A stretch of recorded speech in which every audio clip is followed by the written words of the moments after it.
बिस्मिल्लाहिर्रहमानिर्रहीम। अस्सलामु अलैकुम वरहमतुल्लाहि वबरकातुहू। आज का टॉपिक सिला रहमी के मुतल्लिक है। किता रहमी करने वाला, किता तल्लक करने वाला जन्नत में दाखिल नहीं होगा। रिश्तेदारियां तोड़ने वाला जन्नत में दाखिल नहीं होगा। रिश्तेदारियों से मुंह मोड़ने वाला जन्नत में दाखिल नहीं होगा। रिश्तेदारों की नाकदरी करने वाला, रिश्तेदारों की बेइज्जती करने वाला जन्नत में दाखिल नहीं होगा। यानी किता रहमी करने वाला जन्नत में दाखिल नहीं होगा।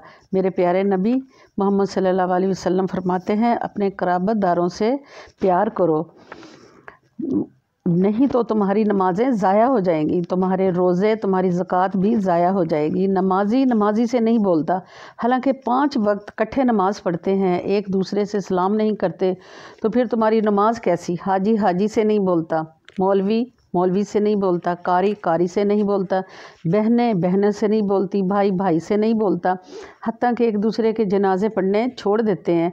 अपनी बीवी के पीछे लगकर अपनी पैदा करने वाली माँ को भी छोड़ देते हैं। फिर तुम कैसे मुसलमान हो? तुम अपने पाक नबी के गुस्ताख हो। कायनात के सरदार फरमाते हैं, जो 3 दिन से ज़्यादा अपने दिल में गुस्सा रखता है, मैल रखता है, बुग़्ज़ रखता है, कीना रखता है, कल क़यामत वाले दिन मैं इसकी शफ़ाअत नहीं करूँगा। हमारे माशरे में ऐसी बातें होती हैं, हम मुसलमान जैसे जैसे बूढ़े होते जा रहे हैं, हमारा गुस्सा जवान हो जाता है। मरते वक्त कहते हैं, मैं मर जाऊंगा तो मेरी चारपाई को हाथ ना लगाना, फ़लाँ मेरा मुंह ना देखे, फ़लाँ मेरा जनाजा ना पढ़े, मेरे घर में दाखिल ना होने देना। कितना तल्लक करने वाला जन्नत में दाखिल ना होगा। जाबर रज़ी अल्लाह अन्हु हज़रत मोहम्मद सल्लल्लाहु अलैहि वसल्लम से कहते हैं, मेरे बाप ने मरने से पहले एक नसीहत की थी कि बेटा, तुम्हारे छोटे छोटे बहन भाई हैं, माँ पहले ही अल्लाह के पास चली गई, आज मेरा वक्त भी पूरा हो गया। बेटा, किसी बेवा औरत से शादी करना तो जो तुझे और तेरे घर वालों, घर में और बहन भाइयों सबको संभाल लेगी, वरना घर बिखर जाएगा। मैंने अपनी जवानी की तरफ नहीं देखा, अपनी खूबसूरती नहीं देखी, सिर्फ मरे हुए बाप की इज़्ज़त कबूल कर ली। ये सुनकर नबी पाक की आंखों में आंसू आ गए और खुश भी बहुत हुए कि जाबर, आपने जन्नत में घर बना लिया। हमारा अब ये हाल है, एक माँ इतनी तकलीफ़ों के बाद बच्चा पैदा करे और उसे पाल पोस के पढ़ाए लिखाए, नौकरी पर लगवाए, सारी अपनी ज़िम्मेदारियां पूरी करके फिर ये नहीं कह सकती कि बेटा फ़लाँ जगह शादी कर ले जो मेरे बुढ़ापे में मेरा सहारा बने और मेरी खिदमत करे। अब रिश्तों का हया नहीं रहा। कहते हैं हमारी लाइफ है, हमारा फ्यूचर है, हमारी ज़िंदगी हम खुद फ़ैसला करेंगे।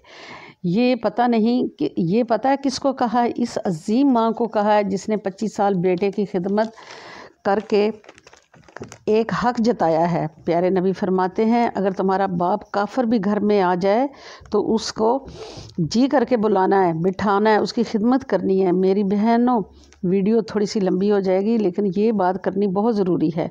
बेटियां बहुत प्यारी होती हैं। मेरे प्यारे नबी अपनी बेटियों से बहुत प्यार करते थे। मेरे नबी ने इतनी तकलीफ़ें उठाईं, काफ़र आपको जादूगर ना जाने क्या क्या कहते और क्या क्या तकलीफ़ें देते। आपकी तकलीफ़ को देख कर जिब्राईल अलैहिस्सलाम आए और कहा कि आप इजाज़त दें, ये पहाड़ इस बस्ती वालों पर गिरा कर तबाह कर दूं। आपने कहा नहीं। जब नबी की 2 बेटियां रोती हुई आईं और कहा, बाबा जी, आज अबू लहब का बेटा रिश्ते तोड़ गया, यानी तलाक दे दी। नबी पाक ने बेटियों को गले लगाया और बहुत रोए और फ़ौरन बद्दुआ के लिए हाथ उठाए। ए अल्लाह, जिन्होंने आप सल्लल्लाहु अलैहि वसल्लम की बेटियों को तलाक़ें दी हैं, इन पर जंगल का कोई दरिंदा मुसल्लत कर दे, भेड़िया मुसल्लत कर दे। एक और बात करना ज़रूरी है, बेटियों को ये ना कहा करो कि बेटों को ये ना कहा करो कि बेटा जल्दी से अंगूठा लगवा लो, कहीं बेटियों को, बहनों को जायदाद में हिस्सा ना देना पड़े। बेटियां माँ बाप की खैर ख़्वाह होती हैं, बहुत प्यारी होती हैं, इनके साथ कितना रहमी ना किया करो।